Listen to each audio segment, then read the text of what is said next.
Hello students, welcome to civil staff Himachal. और आज के मेंस करंट अफेयर के इस सेशन में इंटरनेशनल रिलेशन से एक और इंपॉर्टेंट टॉपिक पर हम डिस्कस करेंगे जो कि आपके mains examination point of view से इंपॉर्टेंट हो सकता है।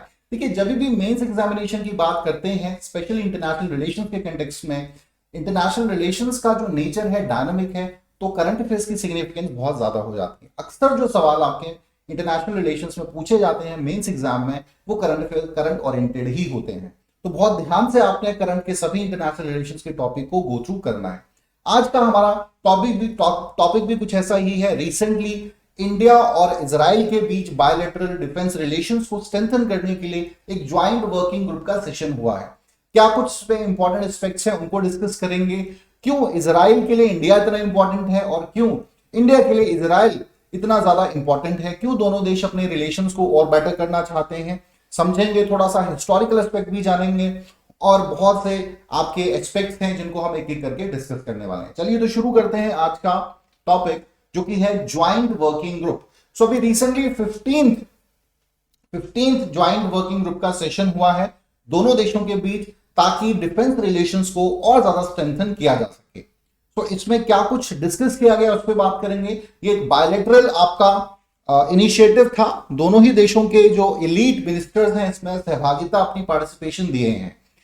अब इसके तहत एक टास्क फोर्स का गठन किया गया है जो कि फॉर्मुलेट करेगा एक 10 साल की अगली पॉलिसी को, 10 ईयर रोड मैप, ताकि जो डिफेंस रिलेशन है वो और ज्यादा स्ट्रेंथन किए जा सके। साथ ही साथ डिफेंस में और एरिया ऑफ कॉपरेशन क्या हो सकते हैं, इन पर भी विचार किया जाएगा। तो बहुत ही इंपॉर्टेंट रहा है ये।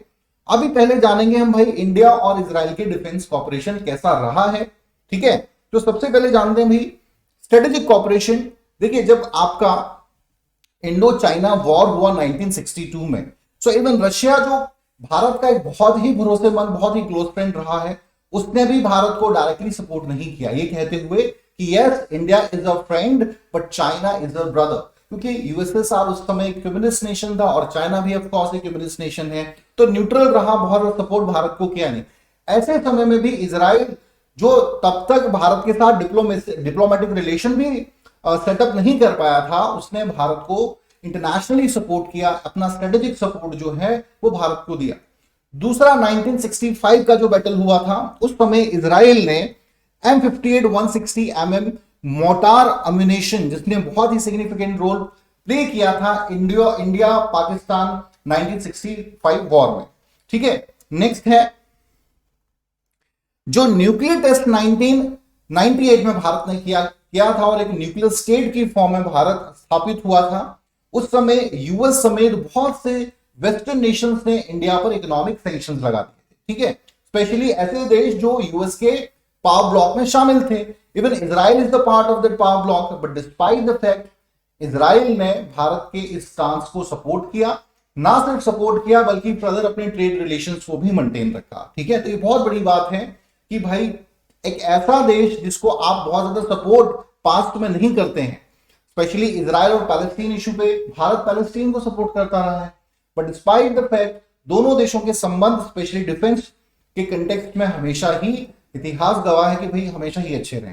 चलिए आगे जरा देखते हैं भाई कारण क्या है इसे। सबसे बड़ा कारण क्या है, देखिए इंटरनेशनल रिलेशन में कोई किसी का शत्रु और मित्र नहीं होता। No one is our friend or foe, your national interest matters. आपका राष्ट्र हित जो है वही मायने रखता है, वही सर्वोपरि होता है। तो नेशनल इंटरेस्ट दोनों देशों का एक दूसरे के प्रति है और ये एक बहुत बड़ा कारण है कि भाई दोनों देशों के बीच के जो रिलेशंस हैं वो अच्छे बने रहे हैं। ठीक है, अब क्या है, देखिए इंडिया का हमेशा ही एक विजन रहा है, वो है आपका मॉडर्न मिलिट्री पावर बनना। भारत ऐसे देशों के बीच घिरा हुआ, एक तरफ पाकिस्तान है, दूसरी तरफ चाइना है। ऐसे देश जब आपके पड़ोसी हो तो आपको मिलिट्री कंटेक्स्ट में देखें तो आपको स्ट्रेंथन होना ही पड़ेगा। ठीक है, और स्पेशली एडवांस टेक्नोलॉजी का ज्यादा इस्तेमाल और किया जा सके तो बहुत अच्छा है। और यहां पर इजराइल का रोल बहुत इंपॉर्टेंट हो जाता है इंडिया के लिए। सो इंडिया की ग्रोइंग नीड्स को देखते हुए इजराइल एक बहुत भरोसेमंद पार्टनर है। साथ ही साथ इंडिया ना सिर्फ मिलिट्री पावर को मॉडर्नाइज करना चाहता है, एक रीजनल पूरे रीजन में भी एक इंपॉर्टेंट डिफेंस पावर के रूप पर उभरना चाहता है। तो यहां पर इजराइल एक बहुत भरोसेमंद देश साबित हो सकता है जो इंडिया के नेशनल इंटरेस्ट को सेव करता है। इजराइल के नेशनल इंटरेस्ट की बात करें तो देखिए इंडिया की फॉर्म में उनको एक बहुत ही इंपॉर्टेंट पोटेंशियल मार्केट दिखता है, स्पेशली डिफेंस के कंटेक्स्ट में बात करें तो। ठीक है, आज थर्ड लार्जेस्ट आपका डिफेंस पार्टनर है इजराइल इंडिया का। इसी से आपको अंदाजा हो जाता है कि भाई रशिया और यूएस जैसे बड़े देशों के बाद इजराइल भारत का सबसे बड़ा साथी है डिफेंस पार्टनरशिप में, और आने वाले समय में हम ये भी कह सकते हैं कि लीड करेगा, रशिया या यूएस को पीछे छोड़ देगा। ठीक है, तो बहुत महत्वपूर्ण रोल है दोनों का ही, और अपने अपने नेशनल इंटरेस्ट हैं। अब because of the defence relations, ऐसा नहीं है कि हम सिर्फ आर्म्स एंड एम्युनिशन ही खरीद रहे हैं, बाकी कोर एरियाज पे हम डिस्कस नहीं कर रहे हैं। Because of the defence ties, space and space technology में दोनों देश एक दूसरे का कॉपरेशन कर रहे हैं। टेररिज्म की समस्या दोनों ही देशों को झेलनी पड़ रही है। हमस की प्रॉब्लम है आपके इजराइल में, और भारत के साथ पाकिस्तान बेस्ड स्पॉन्सर्ड जो टेररिस्ट ग्रुप हैं वो भारत को परेशान करते हैं। सो काउंटर टेररिज्म पॉलिसी पे दोनों देश एक होते हैं, यहां पर कॉपरेशन करने की बात की गई है। साइबर सिक्योरिटी एक बहुत बड़ा मुद्दा बन गया है आज, इस पर भी दोनों देश जो है आपसी सहयोग करने के लिए सहमत हुए हैं। नेक्स्ट है इंटेलिजेंस शेयरिंग। तो इसमें भी जो अभी ज्वाइंट वर्किंग ग्रुप हुआ है, सेशन हुआ है, इसमें भी इंटेलिजेंस शेयरिंग की बात की गई है, आने वाले फ्यूचर में और बेहतर कैसे किया जा सकता है। चले, तो ये कुछ आपके स्कोप जो है जो बढ़ाता है। अब हम बात करेंगे कि भाई defence technologies which are imported by India from Israel, ये बेसिक है, आपको जरूर पता होना चाहिए, ये आपके आंसर्स को और जो है बेटर करता है। सबसे पहले हम बात करेंगे यूएवीज के बारे में, unmanned aerial vehicles. So Searcher, Hermes 900 and Heron, ये तीन आपके प्राइमरी यूएवीज हैं। ठीक है, अनमैन्ड एरियल व्हीकल जो है आपका बहुत ही सिग्निफिकेंट रोल प्ले करता है भाई, क्योंकि इस पे किसी को पायलट की आवश्यकता नहीं होती, अपने आप ये क्रूज मिसाइल की तरह डायरेक्शंस फॉलो करता है। ठीक है, सो ये बेसिकली एक, सबसे पहले बात करेंगे सर्चर के कंटेक्स्ट में। So it's a multi mission tactical UAV जो कि सर्विलेंस करेगा बाउंड्रीज की, टारगेट एक्विजिशन, टारगेट्स को पहचानना बहुत महत्वपूर्ण रहता है आपकी किसी भी वॉरफेयर में, आर्टिलरी एडजस्टमेंट, एंड साथ ही साथ अगर किसी प्रकार का डैमेज हुआ है तो उसे एसेस करना, ये भी सर्चर इसमें बहुत महत्वपूर्ण भूमिका निभाता है। Same in the case of Hermes 900, Hermes 900 का भी तकरीबन सेम ही रोल है। हेरोन की बात करें तो ये medium altitude long endurance UAV system है। ठीक है, इसका भी प्राइमरी ऑब्जेक्टिव यही है कि सर्विलेंस करना, आपकी बाउंड्रीज को सुरक्षित रखना, टारगेट को आइडेंटिफाई करना। ठीक है, चलिए, सो नेक्स्ट हम बात करेंगे एयर डिफेंस सिस्टम है, जो मिसाइल सिस्टम है उसका। इसमें सबसे पहला नाम आता है बराक। ठीक है, इसमें अभी नया एक एडिशन है बराक 8। ठीक है, जो कि इंडियन नेवल जो शिप्स हैं हमारे आईएनएसएस हैं वहां पर इसे इंस्टॉल भी किया गया है। तो बराक की बात करें so it is design to defend against any kind of airborne attacks. जो भी कोई एयरबोर्न अटैक्स, कोई मिसाइल अटैक है, कोई ड्रोन अटैक है, उसको आसानी से टारगेट कर सकता है। तो बहुत ही इंपॉर्टेंट ये एयर डिफेंस सिस्टम में भारत के एयर डिफेंस सिस्टम को मजबूत करता है।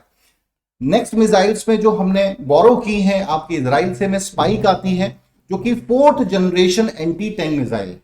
नेक्स्ट है क्रिस्टल में जो कि एयर टू सरफेस मिसाइल है, और इसे बायलेटरल कॉपरेशन से बिल्ड किया गया है इजराइल और यूएस। इजराइल की जो कंपनी है रफाइल और यूएस की लॉकहीड मार्टिन कंपनी ने इसे बनाया। ठीक है, इसके अलावा इंपॉर्टेंट सेंसर्स हैं जिसमें फाल्कन का नाम आता है, अवाकिस फाल्कन। ठीक है, जिसे आईज इन द स्काईज भी कहा जाता है।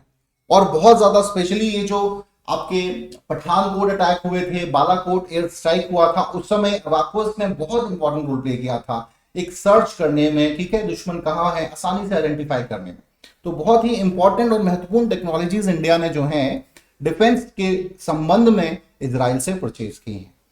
नेक्स्ट हम बात करेंगे significance of India Israel defence cooperation. क्या इंपॉर्टेंस है भाई, ये जानना इंपॉर्टेंट है।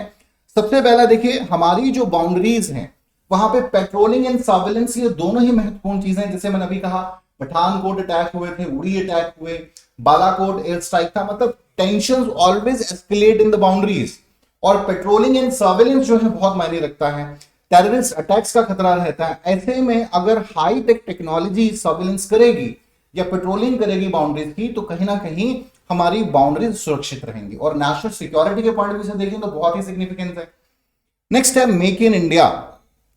अब देखिए इसराइल के साथ ऐसा नहीं है कि सिर्फ हम इसराइल से परचेज कर रहे हैं, अब लगातार इंडिया रशिया और इसराइल के साथ बायलेटरल टाइज कर रहा है, जिसमें India make in India technology का इस्तेमाल किया जाएगा। मतलब हम उनसे टेक्नोलॉजी शेयरिंग कर रहे हैं, उनकी जो टेक्नोलॉजी है डिफरेंट, आपके जैसे मिसाइल बिल्ड सिस्टम बिल्ड करने की बात की गई है, या आपके रॉकेट्स हैं, ठीक है, हर प्रकार की टेक्नोलॉजी जो है भारत में बनाई जाएगी और इसमें इजराइल सहायता करेगा। उनके जो इंजीनियर्स हैं, उनके जो साइंटिस्ट हैं, वो भारत आएंगे और यहाँ हमारे जो इंजीनियर्स और साइंटिस्ट हैं उनको ट्रेन करेंगे, ताकि आने वाले समय में ज्यादा से ज्यादा आत्मनिर्भरता भारत की बढ़े। नेक्स्ट है ट्रस्टेड सप्लायर। तो ये सबसे बड़ा इंपॉर्टेंट कारण है कि इतने कम समय में, क्योंकि 1992 में ही हमारे डिप्लोमेटिक रिलेशंस स्थापित हुए थे इसराइल के साथ, और तब से अब तक तकरीबन 30 सालों का समय में आप कह सकते हैं बहुत तेजी से एक बहुत इंपॉर्टेंट डिफेंस पार्टनर इसराइल हमारा बन गया। कारण बड़ा सिंपल है, जब हम यूएस के साथ कोई डील करते हैं तो बहुत सी प्रॉब्लम्स हमें फेस करनी पड़ती हैं। जैसे सिविल न्यूक्लियर डील भारत के साथ यूएस ने साइन की, लेकिन वहां की जो आपकी कांग्रेस है, कांग्रेस इन द सेंस जैसे हमारे यहाँ पार्लियामेंट है, वहां कांग्रेस है, उन वहां पर हाउस में पास ही नहीं हुई, तो ये बहुत सेनेट में वहां पास नहीं हुई, तो ये बहुत समस्या है। लेकिन ऐसी समस्या, ऐसी प्रॉब्लम्स इजराइल के साथ हमें नहीं आती। ज्यादातर अभी तक ये देखा गया है कि भाई जो भी इंडिया ने डिमांड्स की हैं उसको कभी इजराइल ने मना नहीं किया, वो सभी डिफेंस इक्विपमेंट भारत को आसानी से मिल गए हैं। तो एक बहुत ही ट्रस्टवर्दी हमारा फ्रेंड है, एक भरोसेमंद फ्रेंड है, ना सिर्फ डिफेंस रिलेशन के पॉइंट ऑफ व्यू से देखें, पॉलिटिकली स्ट्रेटेजिकली हर प्लेटफॉर्म पर इजराइल हमें सपोर्ट करता हुआ दिखता है।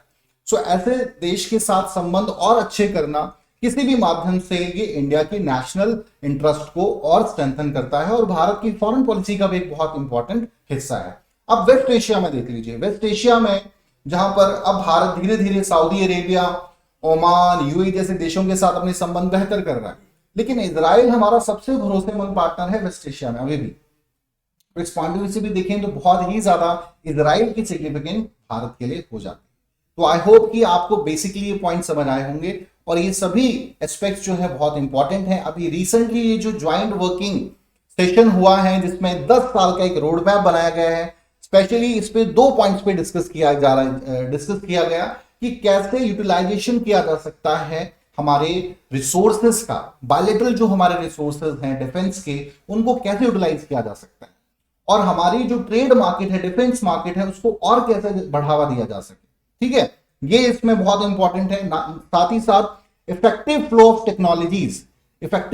टेक्नोलॉजीज बना रहे, ना सिर्फ डिफेंस में, स्पेस एंड टेक्नोलॉजी में, या जितने भी अदर एरियाज हैं उनमें भी हम कैसे कॉपरेट कर सकें। ठीक है, तो एक बहुत ही पॉजिटिव हम कह सकते हैं ये स्टांस अभी दोनों देशों के बीच हुआ है, दोनों देशों के नजरिए के पॉइंट ऑफ व्यू से। ठीक है, तो चलिए स्टूडेंट, आज का टॉपिक में इतना ही। आई होप कुछ नई चीजें आपको जरूर सीखने को मिली हो। So thank you very much.